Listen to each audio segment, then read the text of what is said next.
Everyone, अस्सलाम वालेकुम, नमस्ते जी, सत श्री अकाल। कैसे हैं आप लोग? I hope you are doing great. मैं भी बिल्कुल ठीक हूँ, एकदम बढ़िया।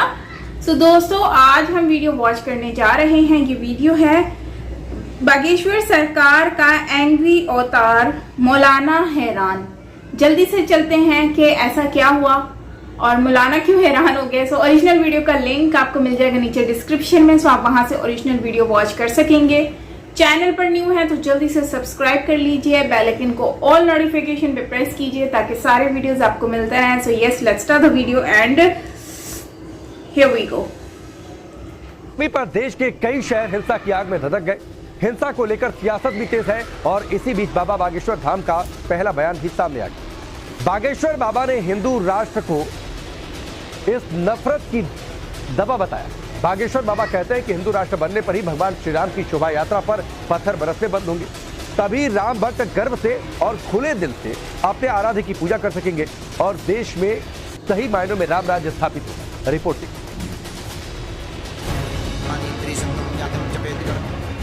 कि अब मस्तक पर तिलक होगा, भारत हिंदू राष्ट्र होगा। फिर से रामनवमी पर पत्थर खड़े देश में, महाराष्ट्र में, गुजरात में, हावड़ा में विचित्र स्थितियां हैं। हम यही प्रार्थना करेंगे, अब हिंदुओं को जगना पड़ेगा, एक होना पड़ेगा ताकि ये राम की यात्रा पर कोई पत्थर न फेंके।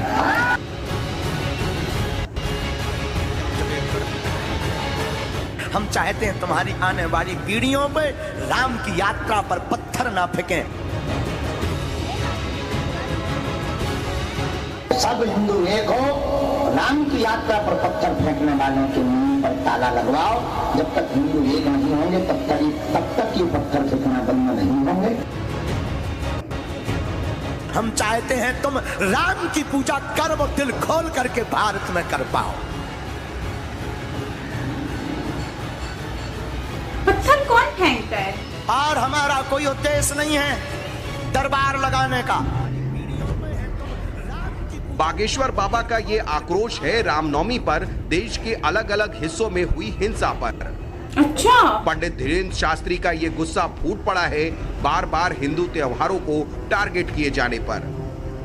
रामनवमी खूब अच्छी मनी सब जगह, लेकिन हम जो तुम लोगों को जगाने का काम कर रहे हैं, लोग हमसे कहते हैं तुम बड़े कट्टरवादी हो, ऐसे हो वैसे हो। हम कट्टरवादी नहीं है। फिर से रामनवमी पर पत्थर खड़े देश में, महाराष्ट्र में, गुजरात में, हावड़ा में विचित्र स्थितियां हैं। हम यही प्रार्थना करेंगे, अब हिंदुओं को जगना पड़ेगा, एक होना पड़ेगा ताकि ये राम की यात्रा पर कोई पत्थर न फेंके। तो सब हिंदू एक हो, राम की यात्रा पर पत्थर फेंकने वालों के मुंह पर ताला लगवाओ। जब तक हिंदू एक नहीं होंगे तब तक ये पत्थर फेंकना बंद नहीं होंगे। बाकी हनुमान जी की इच्छा, हम तो लड़ाई रहे, फिर आगे बजरंगबली की इच्छा। रामनवमी के मौके पर बंगाल से लेकर महाराष्ट्र तक और गुजरात से लेकर बिहार तक दंगाइयों ने खूब कोहराम मचाया। राम भक्तों पर पत्थर चले, बमबाजी हुई, तोड़फोड़ और आगजनी हुई। राम भक्तों के खिलाफ साजिश हुई, लेकिन बाबा बागेश्वर हिंदू राष्ट्र के संकल्प पर अडिग और अटल हैं। बागेश्वर सरकार का कहना है कि नफरत के इसी जहर से निपटने की दवा है हिंदू राष्ट्र। राम राज्य के बाद भारत कैसा होगा? हम कहते हैं जिस दिन भारत हिंदू राष्ट्र घोषित होगा उस दिन राम की यात्रा पर ना पत्थर गलेंगे, उस दिन पर हिंदुओं को ना कोई बहलाएगा, कन्वर्जन रुक जाएगा, लव जिहाद रुक जाएगा, भारत में जातिवाद मिट जाएगा। हम सब हिंदू एक होकर के जब काम करेंगे तो भारत विश्व गुरु बन जाएगा। हिंदू राष्ट्र को नफरत का असल इलाज बताने वाले धीरेन्द्र शास्त्री ने हाल ही में अपने भक्तों से कहा था कि देश को हिंदू राष्ट्र बनाने के लिए माला और भाला दोनों जरूरी है। मध्य प्रदेश के जबलपुर में एक कार्यक्रम के दौरान धीरेन्द्र शास्त्री ने कहा था कि देश में अगर माला से हिंदू राष्ट्र नहीं बनता तो भाले से खुद की सुरक्षा करने के लिए तैयार रहें। भाला और माला इसलिए रखना है, माला से हिंदू राष्ट्र बनाना है, और जब ना बने तो भाला से आत्मरक्षा करनी है ताकि मिलिट्री में आ पाए। कोई अगर शास्त्र से ना माने तो घूंसा से माने। मतलब जो माला से नहीं समझ रहे उन्हें भाला की व्यवस्था होनी चाहिए। और आई सपोर्टेड, हम फुल सपोर्ट में हैं। और आत्मरक्षा करना भारतीय संविधान में भी लिखा है। शस्त्र शास्त्र में एक डंडा है, शास्त्र से एक डंडा निकालो तो वही शस्त्र बन जाता है, और शस्त्र में एक डंडा जोड़ दो वही शास्त्र बन जाता है। मतलब जो डंडा, जो शस्त्र धर्म के लिए उठाया जाता है, वो शस्त्र भी शास्त्र बन जाता है। इसलिए दोनों जरूरी है। बागेश्वर बाबा कहते हैं कि हिंदू राष्ट्र बनने पर ही भगवान श्री राम की शोभा यात्रा पर पत्थर बरसने बंद होंगे, तभी राम भक्त गर्व से और खुले दिल से अपने आराध्य की पूजा कर सकेंगे। हिंदू राष्ट्र से ही देश में राम राज्य की स्थापना होगी। पर्चा तो एक बहाना है, असलियत में पूरे भारत को राम का बनाना है।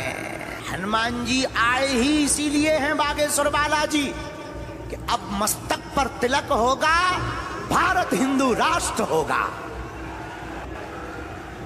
हाँ, हम करवा कर मानेंगे। इसलिए हमने कहा तुम मेरा साथ दो, हम सब मिलकर हिंदू राष्ट्र देंगे। अब इतने के बाद भी तुम बुजदिल हो, तुम्हारे अंदर अगर सनातन के लिए सम्मान नहीं है, तो तुम्हारा शरीर मर चुका है, और तुम इतने के बाद भी अंधविश्वास में पड़ो, तो तुमसे बड़ा मूर्ख बुजदिल इंसान इस दुनिया में कोई नहीं। क्योंकि ना तो हम अपने लिए जी रहे, ना अपने लिए चिल्ला रहे, ना ये खतरा अपने लिए मोल ले रहे। हम चाहते हैं तुम्हारी आने वाली पीढ़ियों पे राम की यात्रा पर पत्थर ना फेंकें। हम चाहते हैं तुम्हारी बहन बेटियां लव जिहाद के चक्कर में ना पड़े। हम चाहते हैं तुम राम की पूजा कर्म और दिल खोल करके भारत में कर पाओ।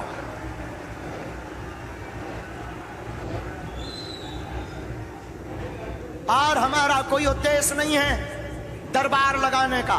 तुम चिंता मत करो, तुम सिर्फ हमको 4-5 साल का टाइम दो। अगर हम जिंदा रहे तो दूसरे धर्म वाले भी हरी हरी बोलेंगे।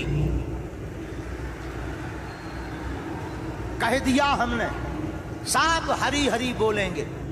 हम बुलवा करके रहेंगे, हमाओ चमीटा वालों देवता जिंदाबाद। चमीटा वाले देवता की ना तो FIR होत न दिखाता। अब जैसे कोई दिखात ना हो, यो चमीटा मारा तो लो तुम हमाओ का करते हो, हलवा कर ले। तो हनुमान जी की बड़ी कृपा है। बागेश्वर वाले बाबा हिंदू राष्ट्र का सिंबल फाइनल करने में जुटे हैं।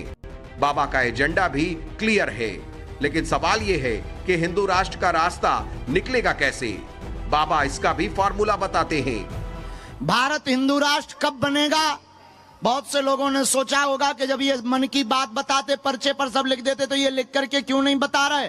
जिस दिन भारत के 2/3 3/3 हिंदू जग करके मांगने लगेंगे कि भारत हिंदू राष्ट्र हो, भारत उसी दिन हिंदू राष्ट्र घोषित हो जाएगा। हिंदू हिंदुत्व के बाद बाबा बागेश्वर का अगला प्लान क्या है? 4 साल में बाबा दूसरे धर्मों के लोगों से हरी हरी कैसे बुलवाएंगे? इसका खुलासा उन्होंने हजारों भक्तों की भीड़ में किया। बाबा धीरेन्द्र शास्त्री ने अपने भक्तों को नया मैसेज दिया है। मुस्लिम बस्ती में राम कथा करने का ऐलान किया। और आज हम आपको एक अद्भुत घोषणा करके बता रहे हैं, और आप भी सुन करके गौरवान्वित होंगे। अब तक हमारी कथाएं हिंदू परिवारों ने बहुत करवाई, हिंदुओं में होती हैं और होती रहेंगी, लेकिन भारत के इतिहास में पहली बार ऐसा होगा। हमारे बहुत ही प्रिय भक्त और शिष्य कटनी के मुस्लिम समाज से तनवीर खान जी अब कटनी में पूरा मुसलमान परिवार हमारी 3 दिन की कथा करवाएगा। हाँ, जैसे सब तानू कहते हैं, यहां आया भी है ये बैठा सामने, और ये वहां के ये तनवीर खान, ये जो है तनु वहां के मुस्लिम समाज के अध्यक्ष भी हैं। और इन्होंने आज कहा, गुरुजी हमारी भी इच्छा है कथा हो जाए। हमने कहा भाई क्या दिक्कत है, उसमें कथा सुनने में क्या बुराई है। तुम तो पूरी समाज को बुलाओ और तैयार करो, सब टोपी वालों को आने दो और सबको एक होने दो, क्या दिक्कत है राम कथा में।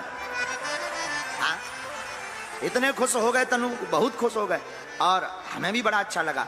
अब डेट तो अभी घोषणा नहीं कर रहे, जो भी डेट होगी बहुत जल्दी कटनी में मुसलमान परिवार द्वारा राम की कथा करवाई जाएगी।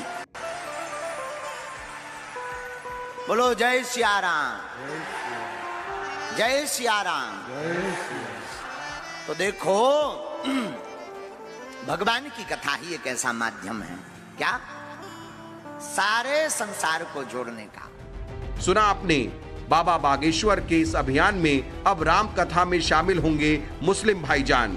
बाबा के मुताबिक ये राम कथा मध्य प्रदेश के कटनी में होगी।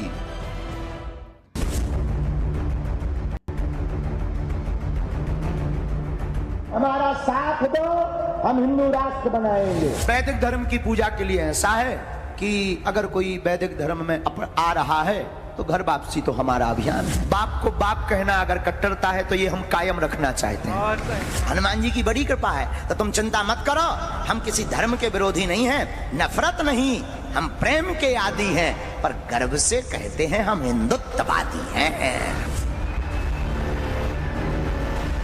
धीरेन्द्र शास्त्री जल्द ही मुस्लिम समाज के बीच भी भागवत कथा करेंगे और दिव्य दरबार भी लगाएंगे। ये चर्चा जोरों पर है कि कटनी में होने वाली बाबा की कथा कोई हिंदू नहीं बल्कि तनवीर खां कराएंगे।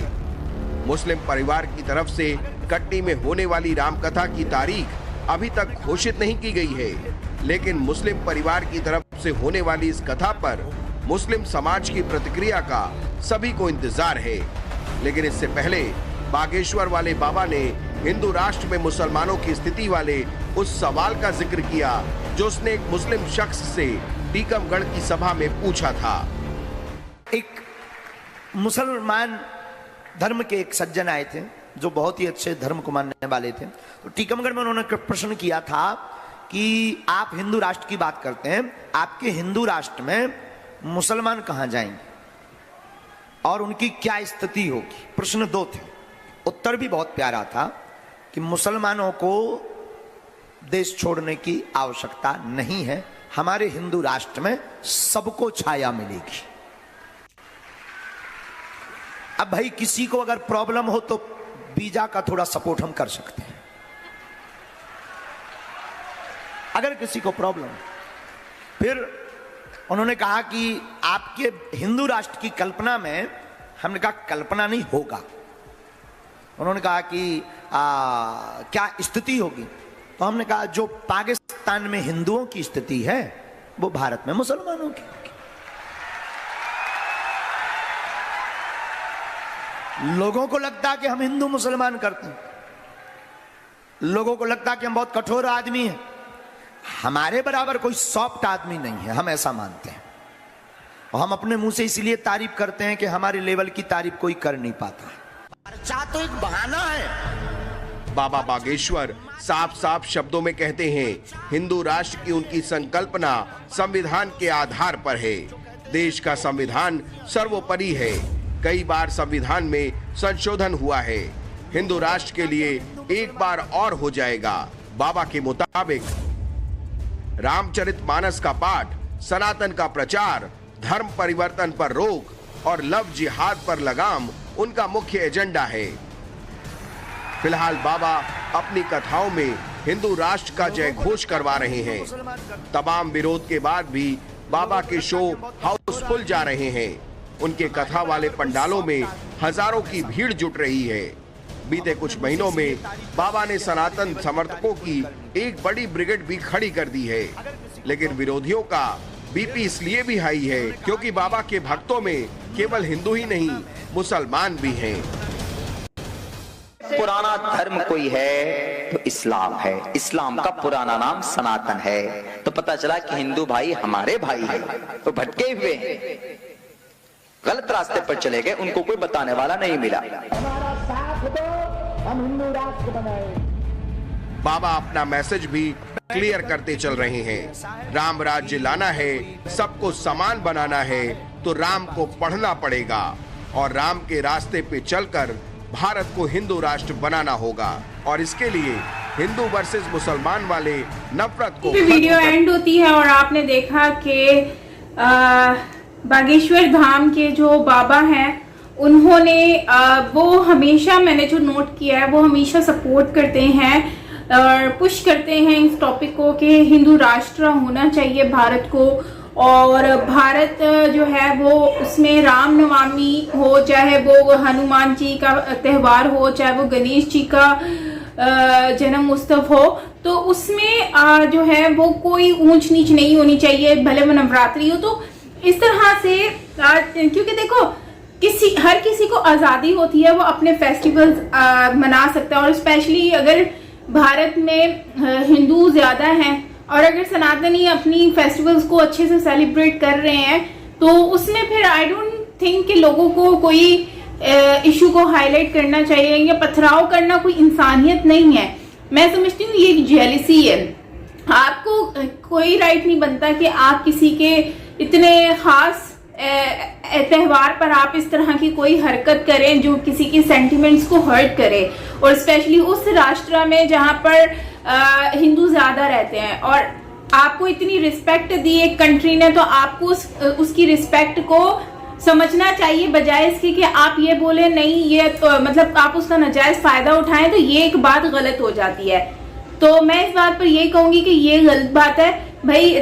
बिल्कुल सही कह रहे हैं कि आप जब भारत को एक हिंदू राष्ट्र डिक्लेयर कर दिया जाएगा, तो तब जाकर लोगों को ये समझ आएगा कि पहले क्या था और अब क्या। बाद में लोगों को एटलीस्ट इतना तो समझ होगी कि ये अब हिंदू राष्ट्र है और यहाँ पर वही सब होगा जो होने का राइट बनता था। मतलब भले वो सनातनी कोई भी फेस्टिवल हो, हिंदुइज्म से रिलेटेड हो, तो वो आराम से सेलिब्रेट कर सकते हैं, ना कि कोई गोश्त का टुकड़ा फेंक दे, ना कोई पथराव करे। तो ये कोई मतलब